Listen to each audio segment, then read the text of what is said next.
Welcome back to the channel everyone. እንኳን ደህና መጣችሁ። ዛሬ የምታደርጉትን ማንኛውንም ነገር እንድታቆሙ፣ እንድትቀመጡ፣ አይኖቻችሁን ለአፍታ እንድትጨፍኑ፣ ጥልቅ ትንፋሽ እንድትወስዱና ራሳችሁን ይህንን ቀላል ጥያቄ እንድትጠይቁ እፈልጋለሁ። በእርግጥ እየኖርኩ ነው ወይስ በህይወት አለሁ ለማለት ያህል ብቻ ነው ያለሁት። ሁሉም ሰው ዓለምን መዞር ይፈልጋል። የህልማቸውን መኪና ይፈልጋሉ። ነፃነት፣ ገንዘብ፣ ሰላማዊ አእምሮ፣ ፍቅር፣ ክብር፣ ደስታ፣ የራሳቸው የሚሉት ንግድ፣ ህያውነት እንዲሰማቸው የሚያደርግ ግንኙነትና መኖር የሚያስደስት ህይወት ይፈልጋሉ። ግን ጥያቄ ያንን ሁሉ ለማግኘት ዛሬ ምን እያደረጋችሁ ነው? ሁልጊዜ የምታልሙትን ህይወት ለመፍጠር አሁን ምን እያደረጋችሁ ነው? አሁንም በማህበራዊ ሚዲያ ላይ ያለማቋረጥ ጊዜያችሁን እያጠፋችሁ ነው? አሁንም ዝም ብላችሁ ቪዲዮዎችን እያያችሁ ጊዜ ታባክናላችሁ? አሁንም ለምን መጀመር እንደማትችሉ ሰበብ ትፈልጋላችሁ? አርፍዳችሁ ትተኛላችሁ? አሁንም ነገሮች በተአምር ይቀየራሉ ብላችሁ ተስፋ ታደርጋላችሁ? ይህ ህይወት፣ ይህ ዓለም እውነት ነው፣ ግን ጊዜያችሁ የተወሰነ ነው። ሁለተኛ ዕድል አታገኙ። እንደገና ለመሞከር ዳግመኛ አትወለዱም። ያላችሁ ይሄ ህይወት ነው። አሁን ዛሬ ይህች ቅጽበት። በዚህ ቪዲዮ ማንም ነግሯችሁ የማያውቀውን ነገር እነግራችኋለሁ። በሐሰተኛ ቃላት ላነቃቃችሁ አልመጣሁም። እውነቱን እንድታዩት እንድትረዱት ነው። ህይወታችሁን መቀየር ትፈልጋላችሁ? ተጨማሪ ገንዘብ ማግኘት ትፈልጋላችሁ? በራስ መተማመን ያላችሁ ኃይለኛ፣ ስኬታማና ማንም የማያስቆማችሁ መሆን ትፈልጋላችሁ? እንግዲያውስ ይህንን ቪዲዮ በነፍሳችሁ አዳምጡት፣ በህመም አዳምጡት። ህይወታችሁ በሱ ላይ የተመሰረተ ያህል አዳምጡት። በእርግጥም የተመሰረተ ነው።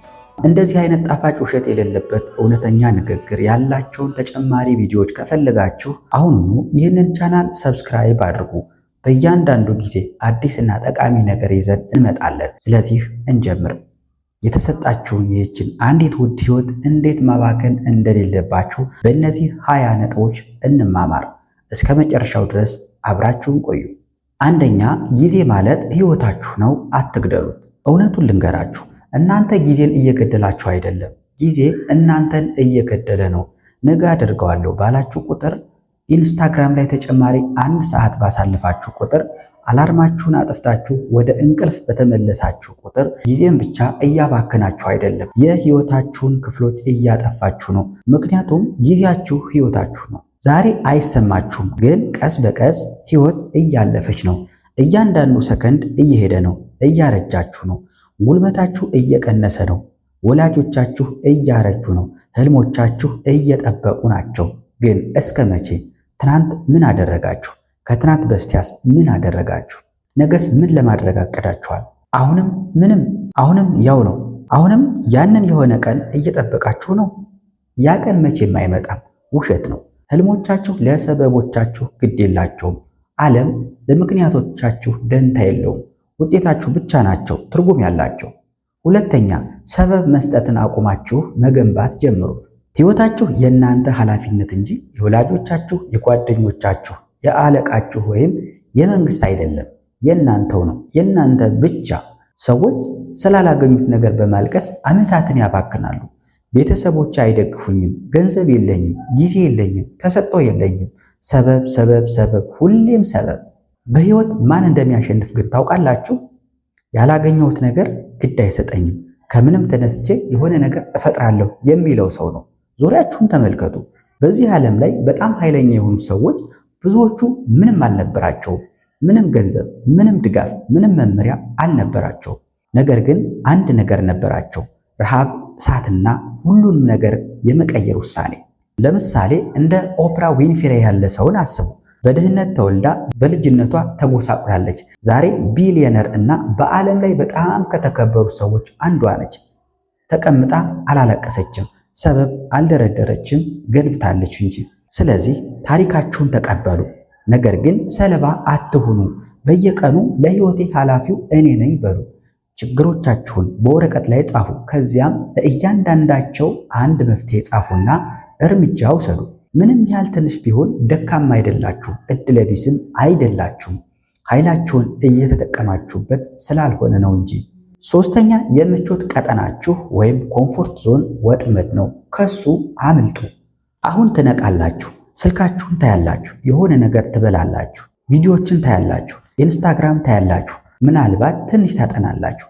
እንደገና ትተኛላችሁ፣ ትደግሙታላችሁ። ቀላል ይመስላል፣ ዘና የሚያደርግ ይመስላል። ግን ምን እየሆነ እንዳለ ታውቃላችሁ? ከውስጥ ቀስ ብላችሁ እየሞታችሁ ነው። ምቾት ውስጥ ምንም እድገት ስለሌለ የምቾት ቀጠናችሁ ህልሞቻችሁን በዝምታ እየገደለ ነው። ሁሉም ስኬት ከእሱ ውጪ ነው ያለው። ለምሳሌ ንግድ መጀመር ትፈልጋላችሁ። መልሳችሁ አዎ ከሆነ የመጀመሪያዎቹን 10 ጊዜያት ብትወድቁም ጀምሩ። ግን አብዛኛው ሰው ፈጽሞ አይጀምርም። ለምን? ምክንያቱም ምቾት ማጣትን ስለሚፈሩ ነው። መውደቅን ይፈራሉ፣ ማፈርን ይፈራሉ፣ ሰዎች ይስቁብኛል ብለው ይፈራሉ። ይሳቁ፣ ይጠራጠሯችሁ፣ እናንተ ግን ጉዟችሁን ቀጥሉ።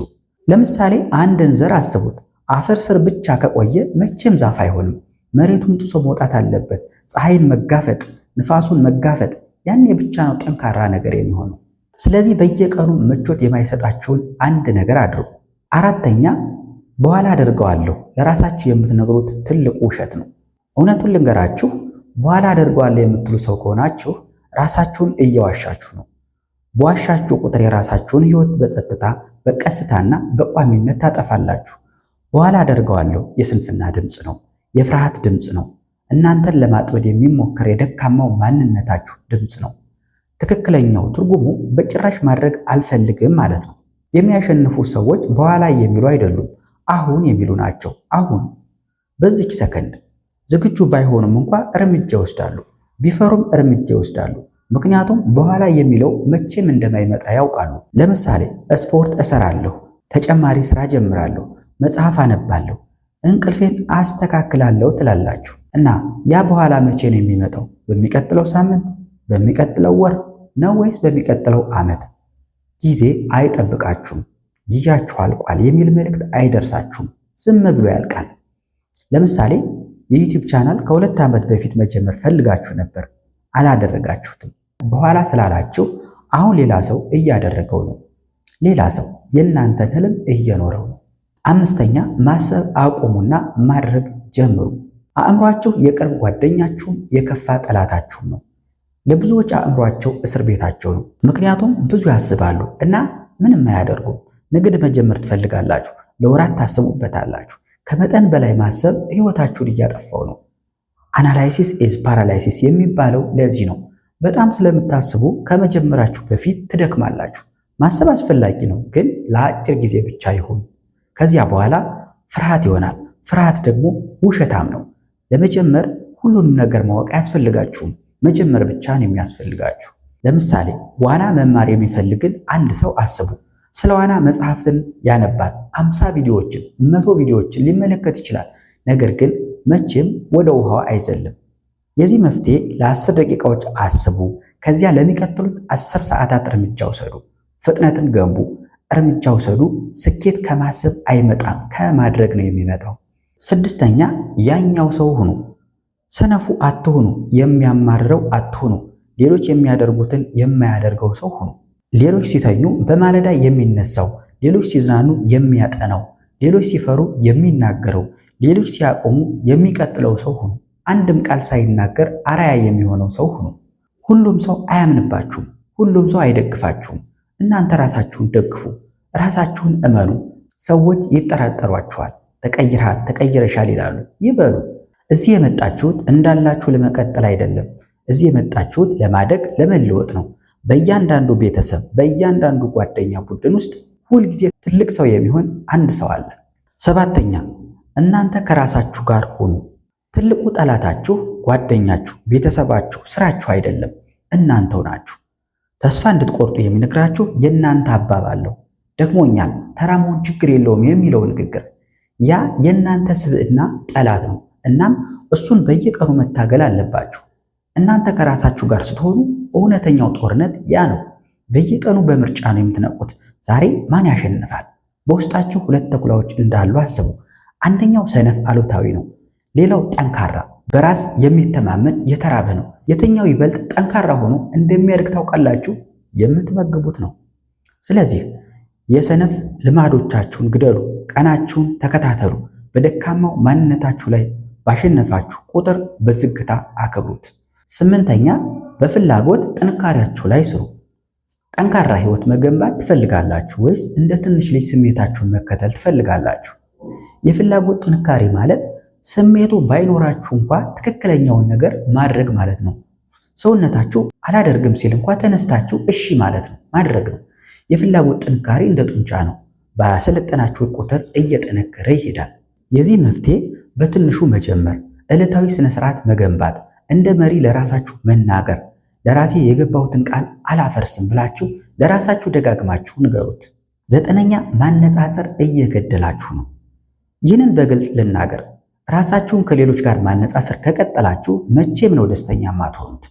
አብዛኛው ሰው ህይወቱን ለምን እንደሚጠላ ታውቃላችሁ? የራሳቸውን ከመገንባት ይልቅ የሌሎችን ሰዎች ህይወት በመመልከት ብዙ ጊዜ ስለሚያሳልፉ ነው። እናንተ የራሳችሁን ከመድረክ ጀርባ ያለውን ህይወት የእነሱን አጉልቶ ከሚያሳየው ጋር እያወዳደራችሁት ነው። የእነሱን መፈራረስ፣ ህመማቸውን፣ ብቸኝነታቸውን፣ ውድቀታቸውን አታዩም። አንድ ጥሬ እውነት ልንገራችሁ፣ የራሳችሁን እድገት የምትገድሉበት ፈጣኑ መንገድ ከሌላ ሰው ስኬት ጋር ማወዳደር ነው። የሱፍ አበባና ጽጌረዳ ቁመጣቸውንና ቀለማቸውን ማወዳደር ከጀመሩ ሁለቱም ምን ያህል ቆንጆ እንደሆኑ ይረሳሉ። ስለዚህ በቂ እንዳልሆናችሁ እንዲሰማችሁ የሚያደርጉ ሰዎችን ማየት ወይም መከተልን አቁሙ። በእድገታቸው ላይ ብቻ አተኩሩ። ንጽጽርን አቁሙ። 10ኛ ካላደረጉት ሰዎች ምክር አትቀበሉ። ምክር የሚሰጥ ሁሉ ለመናገር ብቁ አይደለም። ቤት ለመስራት ከፈለጋችሁ የፈራረሰ ጣሪያ ስር የሚኖረውን ሰው አትጠይቁም። እንዴት ሀብታም መሆን እንደምትችሉ ማወቅ ከፈለጋችሁ ድሃ ጓደኞቻችሁን አትጠይቁም። ያደረገውን የኖረበትን ወድቆ ያሸነፈውን ጠይቁ። የህይወታችሁ ሹፌር እናንተ ናችሁ። መንዳት ከማያውቅ ሰው አቅጣጫ አትቀበሉ። ስለዚህ ራሳችሁን ጠይቁ። ይህ ሰው እኔ የምፈልገውን አሳክቷል? አዎ ከሆነ በጥሞና አዳምጡት፣ ካልሆነ አመስግኗቸውና ለፉ። 11ኛ ራሳችሁን ምረጡ። ይህ ዓለም አይመርጣችሁም። ጊዜው እስኪያልፍ ድረስ አያጨበጭብላችሁም። እስክታሳኩት ድረስ አያምኑባችሁም። በጣም በምትፈልጓቸው ጊዜ አይደግፏችሁም። ታዲያ ምን ማድረግ ነው ያለባችሁ? ራሳችሁን ምረጡ። ፈቃድ መጠበቅን አቁሙ። የሆነ ሰው በቂ ነህ ወይም በቂ ነሽ እስኪል መጠበቅ አቁሙ። የእድል መክፈትን መጠበቅ አቁሙ። እዚህ ያላችሁት እንድትመረጡ አይደለም። እዚህ ያላችሁት ለመፍጠር፣ ለመምራት፣ ለማሸነፍ ነው። በዓለም ላይ በጣም ስኬታማ የሆኑ ሰዎች አልጠበቁም፣ ግን ጀምረዋል። 12ኛ አደጋ ወይም ሪስክ ከሌለ ታሪክ የለም። ሊነገር የሚገባው ታሪክ ትፈልጋላችሁ? እንግዲያውስ ይህንን እውነት ተረዱ። ያለ አደጋ ወይም ያለ ሪስክ ታላቅነትን አታገኙ። በምቾት ቀጠና ውስጥ የተገነባ የተሳካ ህይወት የለም። የምታደንቁት እያንዳንዱ ሰው ሁሉም የሆነ ነገራቸውን አደጋ ላይ መጣል ነበረባቸው። ገንዘባቸውን፣ ጊዜያቸውን፣ ምቾታቸውን፣ ደህንነታቸውን። ያለ ሪስክ ህይወታችሁ ጸጥ ያለ፣ ሊገመት የሚችል ደህንነቱ የተጠበቀና ባዶ ይሆናል። በመጨረሻ ምን ያህል ደህንነታችሁን ጠብቃችሁ እንደተጫወታችሁ ማንም አያስታውስም። የፈጠራችሁትን፣ የደፈራችሁትን፣ የገነባችሁትን ነው የሚያስታውሱት። ስለዚህ ዛሬ አንድ አደጋ ውሰዱ፣ ተናገሩ፣ አመልክቱ፣ ፖስት አድርጉ፣ ገንቡ። የደፈረ ሰው ሁኑ፣ ጠባሳ ያለው ሰው ሁኑ፣ ጸጸት ያለው ሰው ግን አይደለም። 13ኛ ሰዓቱ እየቆጠረ ነው። ጊዜ አይጠብቃችሁም። ሰዓቱ ስለደከማችሁ፣ ግራ ስለገባችሁ ወይም ስለፈራችሁ አይቆምም። ህይወት እየሮጠች ነው። ከእጃችሁ የሚያመልጥ እያንዳንዱ ሰከንድ መቼም አትመልሱትም። ምን ያህል ጊዜ እንደሰጣችሁ እንኳን አትገነዘቡም። ምን ያህል ጊዜ እንዳጣችሁ እንኳን አትገነዘቡም። አንድ ቀን ከ10 ዓመት በኋላ አርጅታችሁ በአይናችሁ እንባ እያያችሁ የመስታወት ፊት ቆማችሁ በህልሞቼ ላይ ምን ተፈጠረ ብላችሁ እስክትጠይቁ ድረስ ሌሎች ሲያሸንፉ ማየትን አቁማችሁ የራሳቸውን ህይወት መፍጠር የምትጀምሩት መቼ ነው? ከውድቀት የበለጠ የሚያስፈራው ምን እንደሆነ ታውቃላችሁ? ጸጸት ነው።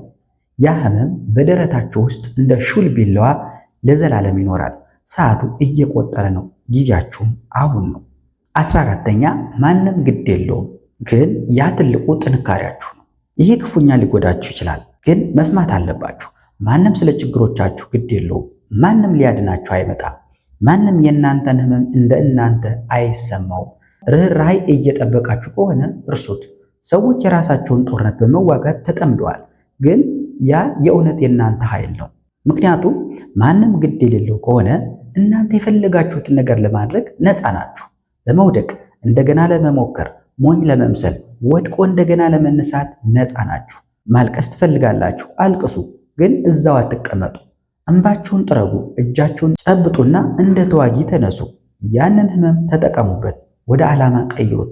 ማንም እንደማያያችሁ ሆናችሁ ህይወታችሁን ገንቡ። 15ኛ ለምን አሁን አይሆንም? ሰዎች ሁል ጊዜ ከሚቀጥለው ሳምንት፣ ከሚቀጥለው ወር፣ ከሚቀጥለው ዓመት እጀምራለሁ ይላሉ። ግን በአሁንና በዚያን ጊዜ መካከል ምን ሊቀየር ነው? በድንገት የበለጠ ተነሳሽነት ይኖራችኋል? ህይወት ቀላል ይሆንላችኋል? በፍጹም። እውነቱ አሁን መጀመር ካልቻላችሁ መቼም አትጀምሩ። ትክክለኛ ጊዜ የሚባል ነገር የለም። አእምሯችሁ ለማዘግየት ሁልጊዜ ምክንያት ያገኛል። ነገር ግን በጠበቃችሁ ቁጥር እያንዳንዱ ሴኮንድ ህልሞቻችሁ ትንሽ እየደበዘዙ ይሄዳሉ። ዓለም አይጠብቅም፣ እድሎች አይጠብቁም፣ ጊዜ አይጠብቅም። ታዲያ እናንተ ለምን ትጠብቃላችሁ? አሁኑኑ ጀምሩ። 16ኛ ህይወታችሁን ካልወደዳችሁት አዲስ ስሪት ወይም ቨርዥን ፍጠሩ። እስኪ ዙሪያችሁን ተመልከቱና የፈለጋችሁት ህይወት ይሄ ነው? በደረታችሁ ውስጥ እሳት ይዛችሁ ነው የምትነቁት? እውነተኛ ሆኑ፣ መዋሸት አያስፈልግም።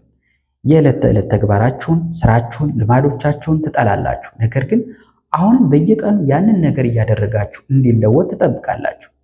ያ እብደት ነው። የህይወታችሁ ፈጣሪ እናንተ ናችሁ። ዛፍ አይደላችሁም። አልተጣበቃችሁም። መንቀሳቀስ ትችላላችሁ። የምትኖሩት ህይወት የውሸት እንደሆነ ከተሰማችሁ አቃጥሉት፣ አፍርሱትና እንደገና ጀምሩ። ፀጉራችሁን፣ ልማዶቻችሁን፣ ጓደኞቻችሁን ቀይሩ። ሰለባ አይደላችሁም። እናንተ አርቲስት ናችሁ። ህይወት የእናንተ ሸራ ነው።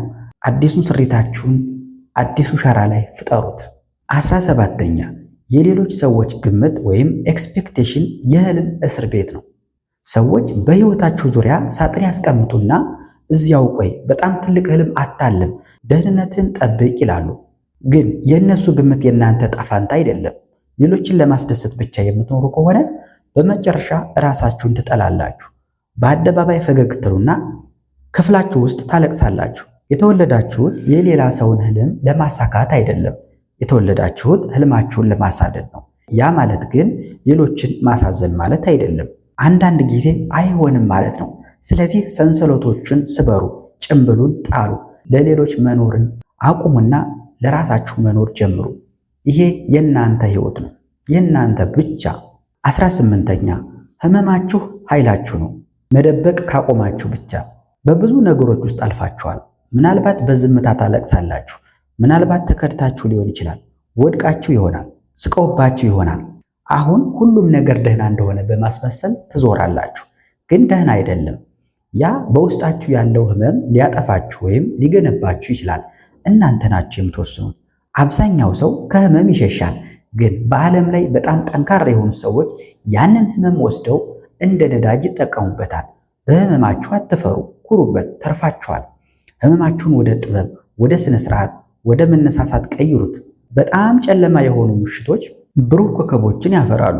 19ኛ ማዘንጊያዎችን አስርባችሁ ትኩረታችሁን ገንቡ። በአእምሯችሁ ውስጥ የሚኖሩ ሁለት ነገሮች አሉ።